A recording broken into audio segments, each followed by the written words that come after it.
Hi everyone, welcome back, and today I will be working on Vogue 8944. I will be working on view B. I'm probably going to shorten the sleeves. We'll see how it works out. So first I'm going to show you the adjustments or modifications I made to the actual pattern. So this is the back bodice piece, and all I did to this one was an 1-inch petite adjustment. These are for my fitting issues, so I'm not saying that you need to do this in order for it to work for you. What happens usually is that when I make woven dresses, I tend to do a petite adjustment. And how do you know when you need to do a petite adjustment? Well, fabric usually pulls around the back, the bottom of your back, and also the neckline stands higher than where it needs to be. So that usually lets you know that I need to be taking out a little bit of the length to bring the neckline back to where it's supposed to be at the base of the neckline, and to eliminate that extra fabric at the base of your back where your butt starts.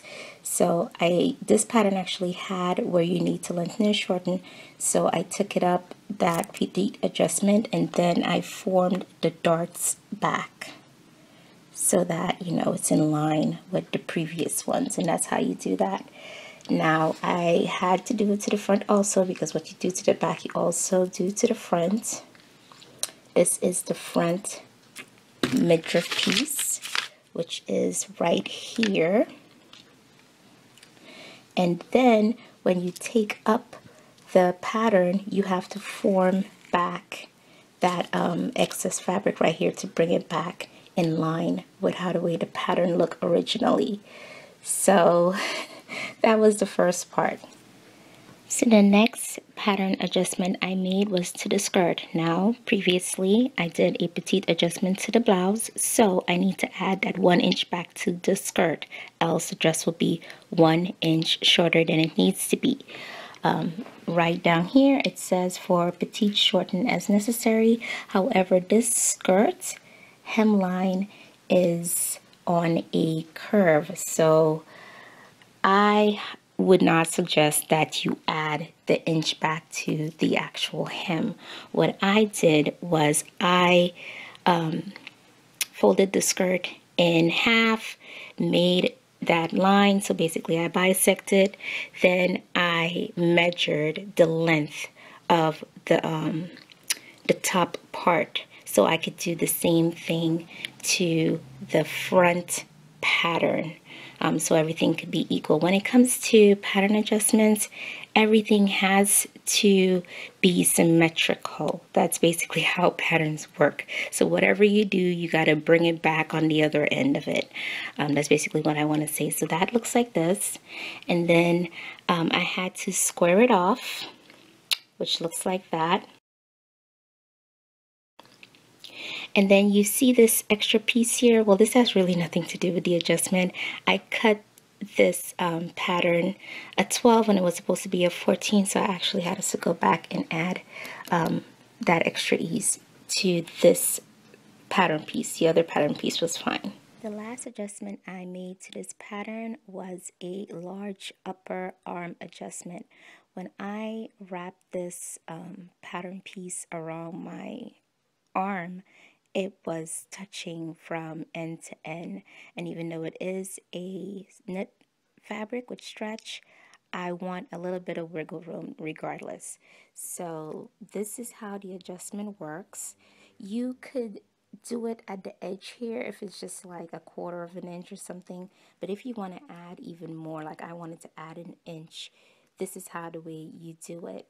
Now, I'm not going to get into it. There's a lot of tutorials. Just look for a large upper arm adjustment and you'll be okay with this. And once again, as I said, this is not what you have to do with the dress for it to work. These are just my adjustments, and I know a lot of people are always interested in how adjustments work, so I thought I'll include it in this video.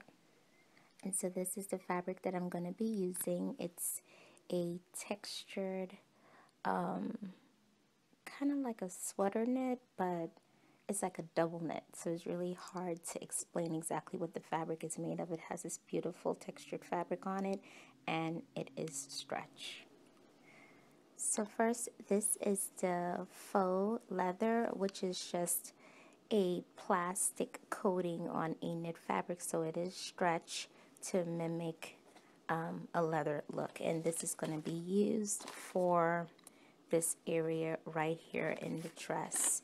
I'm going to use an exposed zipper to the back of the dress, and this is my lining that I always use, the Jet Set from Joann's. So at this point, I've sewn up the whole bodice piece, and as you can see here, it's going to be a little hard to see. There is edge stitching on the actual faux leather. Now, I was going to use the front piece as the lining piece, the whole front, but you see all these this whole area here has all these humps here. That is because it's cut on a curve, and so I'm gonna have to do it the way the pattern suggested. Just trying to cut corners, but can't cut corners with this one. So I am going to attach the skirt right now.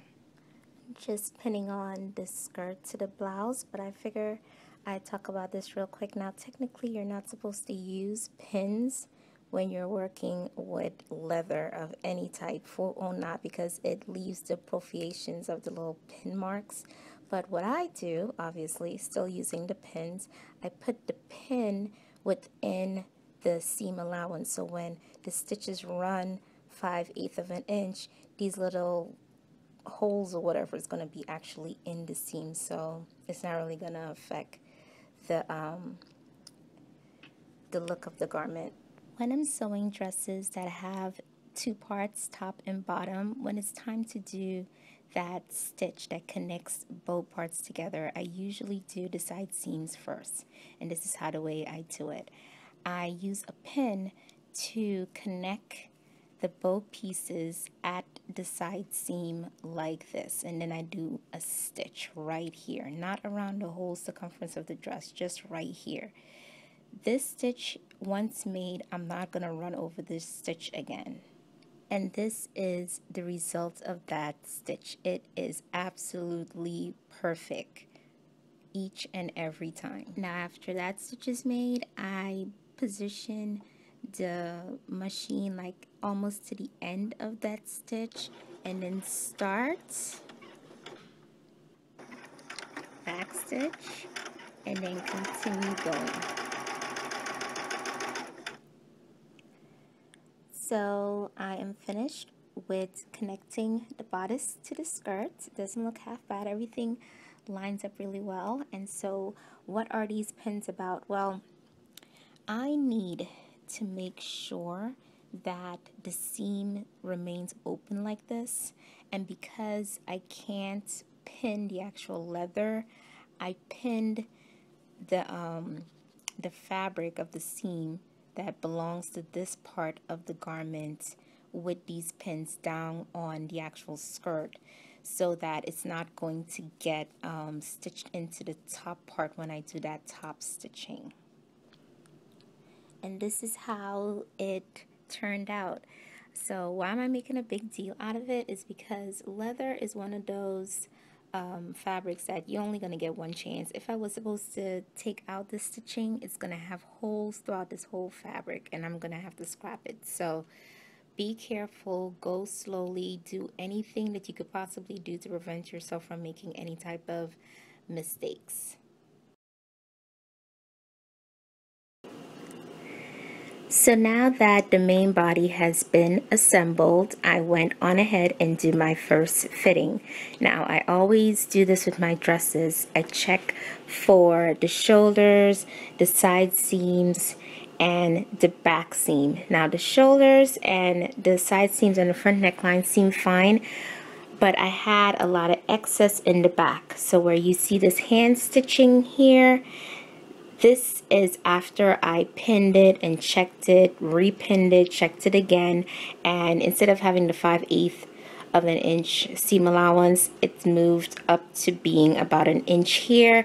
Then as I went up towards the neckline, I had more and more ease. So I did this on like an angle all the way up here to the highest point is about an inch and a half. The hand basing was the last fitting I did just to make sure that I wanted the closest thing to a seam that I could possibly get, so I could ensure that that fit was exactly where I wanted to be. Now if you look up here, you'll see that it's coming up on an angle also higher than the neck. I'm going to scoop this out a little bit and then cut off a little bit of the excess, and then after try it on again, and then I will add in the zipper. So all the alterations have been made, and as you can see, the zipper is fully inserted. I am going to put a link to a tutorial on how to do this because I thought about doing a video for it, but then I said it's black fabric and black interfacing. You guys are probably not going to see a thing.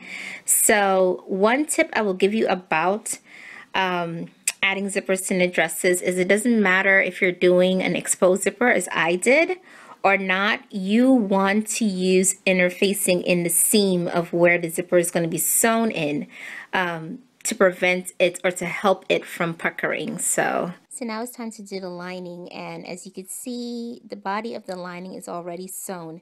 Now this little pin here that you see is to mark where the seam is going to start. Now to get this measurement, I took the length of the zipper to the base of the zipper from neck to base on the actual dress form.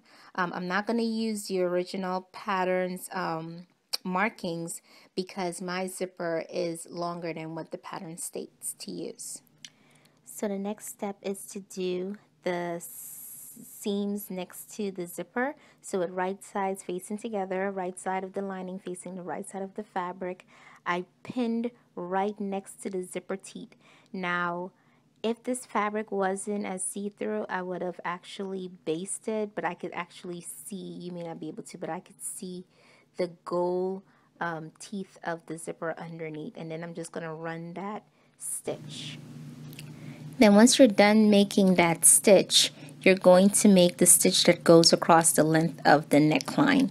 And once that's done, you're going to clip off the excess, and then you're going to flip it over, and it should look like just like this. And so the only thing you have to do now is just to go back and under stitch this back area so it would just prevent it from flipping over. It would just stay down really neat. And this is the back of the dress. This is the completed lining. And now I am going to base the armholes and insert the sleeves.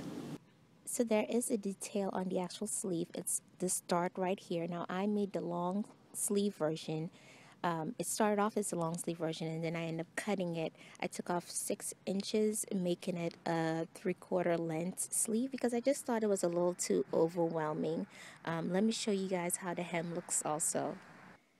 So just remember that this skirt is a full skirt, so for the hem treatment, I cut the lining itself 5/8 of an inch shorter than the main dress fabric. Now the pattern wants you to treat this dress kind of like if you're underlining the dress, so the lining and the main fabric is supposed to be fused as one, so to speak, but I wanted mine to be a free hanging lining. So all I did was serge the edge of the lining here, and then I also serged the main fabric and turned it over one time 3/8 of an inch, and then did a narrow hem. And that is how the way I'm going to leave it. I'm just going to attach the French tacks, and that'll be it. Ta-da! And this is the end. Oh my goodness, this dress was very epic. 2.5 weeks, but it is finally over. You see how nice the neckline stays down because of the edge stitching. I don't even think they have that in the pattern, but don't forget, I added this belt because this is how the way I am gonna wear it. One thing I would tell you about this pattern is that the back skirt piece has an error. I don't know if it's just my pattern or if it was a misprint on all the patterns, but it says cut 2 on fold, and it's basically cut 2, not on the fold because of the zipper in the back. The pattern is not meant to be cut on the fold. So let me show you the back of it. And there's the zipper. Yay, it came out so well. That's it right there. And that's pretty much it. Would I make it again? I don't think I'm gonna make this one again because it's so unique, but I absolutely recommend a pattern. I would tell you that I find that this pattern has a lot of ease, and maybe they're compensating for the fact that it doesn't have any bust starts, so it's giving you extra ease if you do have more busts than most. But take that in consideration. Make a muslin if you want to, or you could tweak it like I did. It's really up to you. So let me show you guys the finished look. For today's look, I paired up my new black on black fit and flare dress with black leather and gold accessories. If you've been following my blog, you know that this is one of the hottest trends right now. So I hope you enjoyed the look. Be sure to like and share the video if you do, and I will be back with more videos soon.